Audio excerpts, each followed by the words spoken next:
E aí, tudo bem? Igor Pinheiro do Inova Civil aqui. E nesse vídeo eu quero falar um pouco para você como vai funcionar o decreto de implementação e os passos, as fases em que ele vai estar aqui no nosso país. A gente está passando por um processo em diversos órgãos governamentais em que tanto o processo de execução quanto o processo de projetos vão se tornar obrigatório você utilizar em BIM. Quero te falar aqui direitinho como vai funcionar, então se você gosta dessa ideia, já clica em gostei, se inscreve no canal, bora pro vídeo, bora!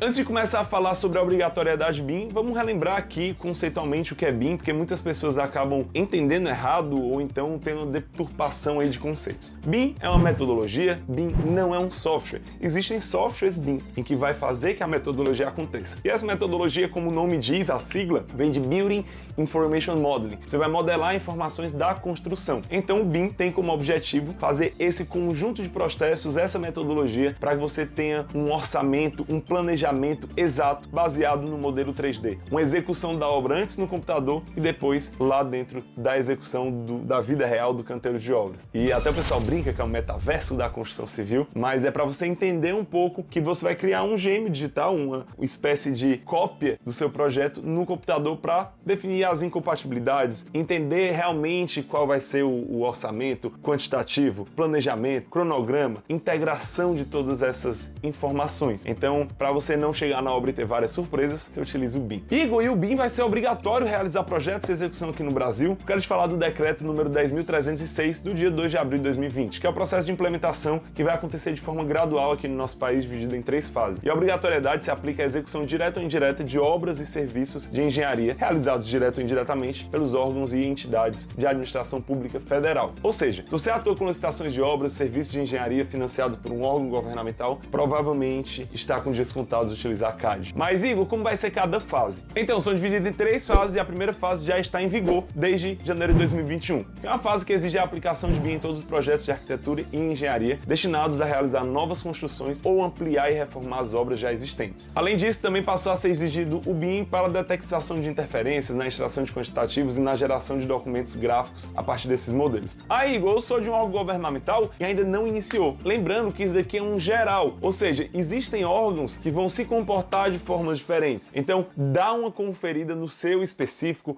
da sua tipologia de projeto, porque dessa forma vai entender o órgão que você trabalha. Isso aqui é o decreto que eu estou resumindo aqui para você e as fases realizadas dele, tá bem? A segunda fase, ela entra em vigor em janeiro de 2024, porque passada a fase de adaptação, que é esses anos que a gente está passando agora, depois da primeira fase, vai ser exigida também a metodologia na execução de obras públicas, contemplando mais etapas no processo. E nessa etapa, os modelos precisam abranger as etapas de planejamento, de execução, orçamento e atualização dos modelos e suas informações como construída, que é o as-built. A terceira fase vai entrar em vigor em janeiro de 2028. Na última fase, a metodologia BIM já deve abranger todo o ciclo de vida da obra. A tecnologia será obrigatória no gerenciamento e a manutenção do empreendimento após a sua construção, cujos projetos e obras tenham sido desenvolvidos ou executados com a aplicação do BIM. Além, é claro, da obrigatoriedade já prevista nas etapas anteriores. Importante frisar que depende do órgão, tá? Então lembra disso. A obrigatoriedade BIM ela será exigida em alguns órgãos e algumas tipologias, dependendo do tamanho da obra. Agora eu vou trazer um pouco da minha opinião pessoal. Gente, a metodologia BIM, eu acredito que todo engenheiro, todo arquiteto deva aprender por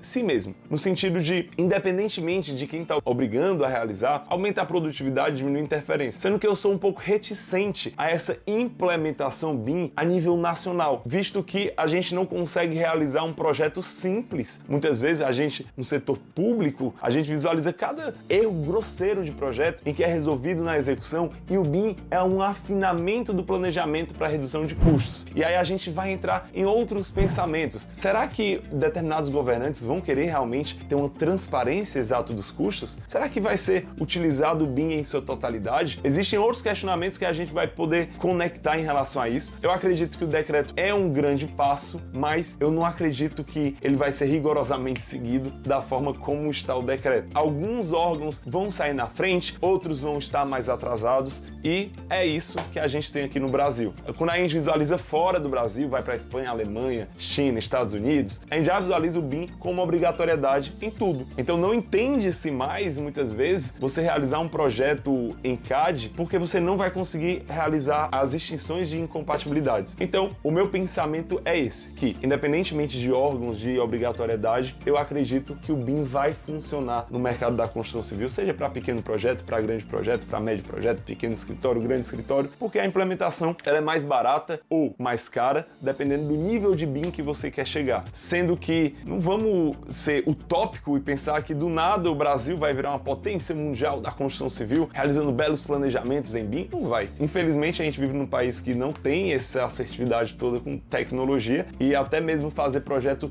simples a gente não consegue visualizar. Então, o meu apelo fica para os governantes, para as pessoas que lideram esse país, de buscar a tecnologia, buscar a inovação, que sim, a gente consegue melhorar os projetos, buscar capacitar os servidores públicos. Tem tanto servidor público de nível altíssimo, sendo que às vezes eles não enxergam um ambiente propício para realizar uma inovação. Porque a inovação, ela é sempre baseada em um ambiente em que é possível errar. Porque se você vai criar uma coisa nova, é impossível você não pensar na possibilidade de errar, porque se é uma coisa nova, ninguém sabe. Quando a gente cria um ambiente que existe a possibilidade de errar querendo acertar, você vai descobrir coisas novas no processo e na escala, quando você olhar a quantidade de sims e nãos, de possibilidade de ganhos e perdas, quando você tem um ambiente inovador, a possibilidade de ganho é muito maior, porque você não fica naquela mesmice, naquela não mexe em time que está ganhando, mas convenhamos, né? Que time está ganhando no setor público em relação à construção, quando a gente compara muitas vezes com o setor privado. O setor privado tem uma tecnologia a mais, tanto é que a gente vê as construtoras com um altíssimo nível de implementação BIM, construtoras médias, pequenas,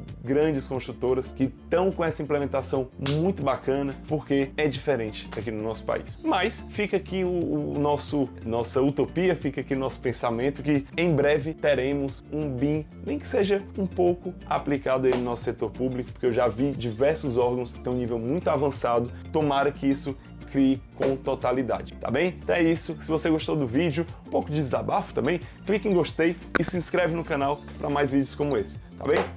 Um beijo no coração, até mais.